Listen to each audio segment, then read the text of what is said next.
ఢిల్లీ హైకోర్టులో సీఎం కేజ్రీవాల్ మరో పిటిషన్ దాఖలు చేశారు. ఈడీ తనను అరెస్ట్ చేయకుండా ప్రొటెక్షన్ ఇవ్వాలని కోర్టును కోరారు కేజ్రీవాల్. విచారణకి తాను సిద్ధంగా ఉన్నానన్న కేజ్రీవాల్ ఈడీ కఠిన చర్యలు తీసుకోకుండా చూడాలని కోరారు. జస్టిస్ సురేష్ కైత్ నేతృత్వంలోని ధర్మాసనం కేసు విచారణ జరపనుంది.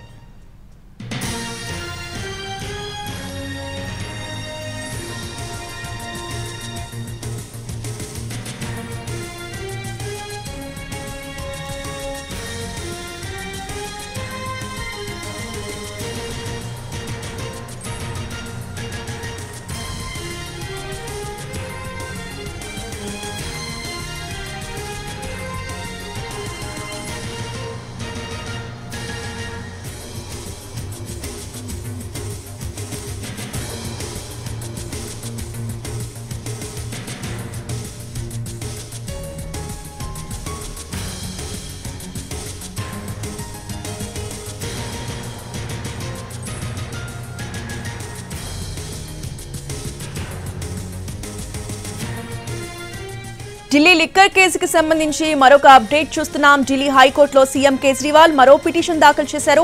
ఈడీ తనని అరెస్ట్ చేయకుండా ప్రొటెక్షన్ ఇవ్వాలని కోర్టును కోరారు కేజ్రీవాల్. ఇదే అంశంపై లేటెస్ట్ అప్డేట్స్ ని ఢిల్లీ నుంచి మా ప్రతినిధి రాజు అందిస్తారు. రాజు,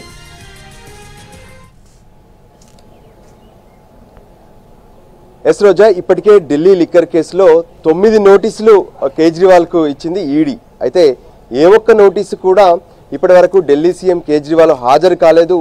పైగా తాను ఏదైతే ఈడీ ముందు హాజరైతే ఖచ్చితంగా అరెస్ట్ చేస్తారనే ఆలోచనలో, భయంలో కేజ్రీవాల్ కనిపిస్తున్నారు.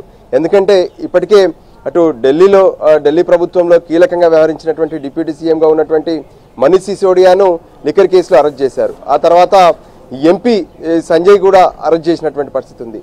ఈ నేపథ్యంలో తనను కూడా అరెస్ట్ చేస్తారనే విషయాన్ని పదే పదే తను ఆవేదన వ్యక్తం చేస్తూనే ఉన్నారు. అయితే నిన్న ఢిల్లీ హైకోర్టును ఆశ్రయించినటువంటి కేజ్రీవాల్ తనకు వరుసగా నోటీసులు ఇస్తున్నారు. ఇదంతా కూడా కావాలనే తనను ఢిల్లీ లిక్కర్ కేసులో ఇరికించే ప్రయత్నం చేస్తున్నారన్నారు. కానీ ఆ కేసులో మీరు ఎందుకు హాజరు కావట్లేదు, దీని వెనక ఉన్నటువంటి కారణాలు ఏంటి అనే విషయాన్ని ఢిల్లీ హైకోర్టు ధర్మాసనం స్పష్టంగా ప్రశ్నించింది.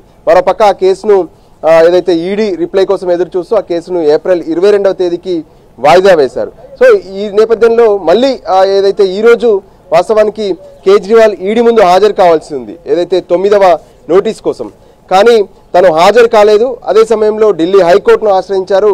తనను ఎట్టి పరిస్థితుల్లో కూడా ఈడీ అరెస్ట్ చేయకుండా తనకు ప్రొటెక్షన్ కావాలి, తనకు ప్రొటెక్షన్ ఇవ్వండి, నేను కేసు విచారణకు హాజరవుతాను, పూర్తి స్థాయిలో సహకరిస్తాను, కానీ తనను అరెస్ట్ చేయకుండా ఒక ప్రొటెక్షన్ కావాలని చెప్పి ఢిల్లీ హైకోర్టును ఏదైతే కేజ్రీవాల్ కోరుతున్నారు. సో ఈ విషయంలో మరికొద్ది సేపట్లో విచారణ కూడా జరగబోతుంది. అయితే లిక్కర్ కేసుకు సంబంధించినటువంటి పూర్తి వ్యవహారాల్లో మనీష్ సిసోడియా కావచ్చు, కవిత కావచ్చు, ఇతర కొంతమంది ఏదైతే ఎక్సైజ్ శాఖ అధికారులతో కేజ్రీవాల్ స్వయంగా మాట్లాడారు. ఆయన ఆదేశాల మేరకే లిక్కర్ కేసు అనేది, లిక్కర్ స్కామ్ అనేది జరిగింది ఢిల్లీలో అనేది పదే పదే ఈడీ అధికారులు ఆరోపిస్తున్నటువంటి అంశం కనిపిస్తుంది. దాంట్లో భాగంగానే కేజ్రీవాల్ను విచారిస్తామంటున్నారు. సో విచారణకు వస్తే ఖచ్చితంగా తనను అరెస్ట్ చేస్తారని చెప్పి కేజ్రీవాల్ తన ఆవేదన వ్యక్తం చేస్తున్నారు. ఈ నేపథ్యంలో ఈ రోజు హాజరు కావాల్సినటువంటి 9వ నోటీస్ కోసం హాజరు కావాల్సినటువంటి కేజ్రీవాల్ ఈసారి కూడా ఈడీ ముందు డుమ్మా కొట్టినట్టే. అయితే హైకోర్టులో విచారణ సందర్భంగా మరి హైకోర్టు ఏం చెప్తుంది, కేజ్రీవాల్ కు నిజంగా ప్రొటెక్షన్ ఇస్తుందా, లేదంటే మీరు హాజరు కావాల్సిందే అనే విషయాన్ని స్పష్టం చేస్తుందా అనేది మరికొద్ది సేపట్లో తేలనుంది. రోజా, రైట్, థ్యాంక్ యూ రాజు.